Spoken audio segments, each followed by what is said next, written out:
Hello' বন্ধুসকল, মই চাইদুল আৰু আপোনালোকে চাই আছে way to online YouTube channel. বন্ধুসকল, আজিৰ ভিডিঅ'টোত আমি আলোচনা কৰিম বৃদ্ধ পেঞ্চনৰ বাবে কেনেকৈ আবেদন কৰিব। বৃদ্ধ পেঞ্চনৰ বাবে আবেদন বৰ্তমান চলি আছে, গতিকে আপুনি কেনেকৈ আবেদন কৰিব জানিবলৈ সম্পূৰ্ণ ভিডিঅ'টো চাই থাকক। ভিডিঅ'টো আৰম্ভ কৰাৰ আগতে আপুনি যদি এতিয়া আমাৰ চেনেলটো ছাবস্ক্ৰাইব কৰা নাই তেনেহ'লে চেনেলটো ছাবস্ক্ৰাইব কৰিব আৰু কাষত ওলাই অহা টিলিংগাটো এবাৰ বজাই দিব।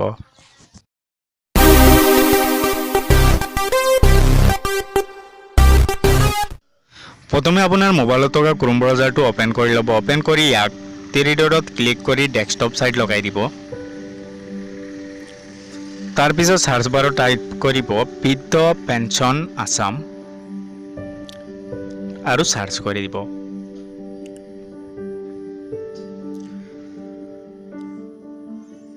সাৰ্চ হৈ যোৱাৰ পিছত একেবাৰে ওপৰত যিটো আহিব apply for old age pension, ইয়াত ক্লিক কৰি দিব। ইয়াত ক্লিক হৈ যোৱাৰ পিছত এনেকুৱা এটা ৱেবছাইট খোল খাব। ইয়াত দেখা পাব আপুনি the application must be for BPL category with a valid BPL ID আৰু the application must be 60 years of age. এপ্লিকেশ্যনজন BPL কেটাগৰীৰ হ'ব লাগিব আৰু তেওঁৰ বয়স 60 বছৰতকৈ ওপৰত হ'ব লাগিব। ইয়াৰ পিছত তলত এটা ফৰ্ম দিয়া আছে। এই ফৰ্মখন আপুনি ফিল আপ কৰি গাঁও পঞ্চায়ত, চাৰ্কুল অফিচ বা BD/CD, BCD অৰ ব্লক অফিচত ছাবমিট কৰিব লাগিব। ফৰ্মখন মই ডাউনলোড কৰি দেখুৱাই দি আছোঁ।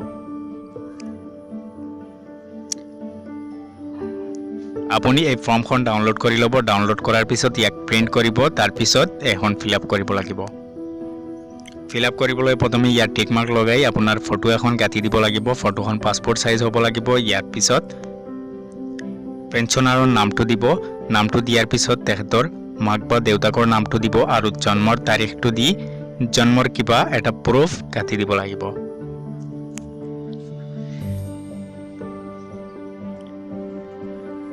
ইয়াৰ পিছত এড্ৰেছখিনি ফিল আপ কৰিব। গাঁও পঞ্চায়ত, ডিষ্ট্ৰিক্ট, ষ্টেট এইখিনি ভালদৰে দিয়াৰ পিছত আধাৰ নম্বৰটো দিব লাগিব, ৰেচন কাৰ্ড নম্বৰ লাগিব আৰু ভোটাৰ আইডিৰ এপিক নম্বৰটো দিব লাগিব। ইয়াৰ পিছত আপুনি ইয়াত BPL ডিটেইলছসমূহ দিব লাগিব। BPL কাৰ্ডখন কেতিয়াৰ পৰা চলি আছে আৰু ক'ত আছে, ফেমিলি ID নম্বৰ আৰু মেম্বাৰ ID কেইটা দি দিব। তাৰপিছত যদি কোনো ধৰণৰ ডিজেবিলিটি থাকে তেনেহ'লে ইয়াত ডিজেবিলিটি উল্লেখ কৰিব। একেবাৰে শেষত বেংক একাউণ্ট নম্বৰটো দি ইয়াত ছিগনেচাৰটো দি ছাবমিট কৰি দিব। তো ফ্ৰেণ্ড, ভিডিঅ'টো চাই যদি ভাল লাগে তেনেহ'লে লাইক কৰিব, শ্বেয়াৰ কৰিব আৰু ভিডিঅ' ৰিলেটেড যদি কিবা কুৱেশ্যন থাকে তেনেহ'লে কমেণ্ট বক্সত জনাব, মই নিশ্চয় আপোনাক সহায় কৰিম।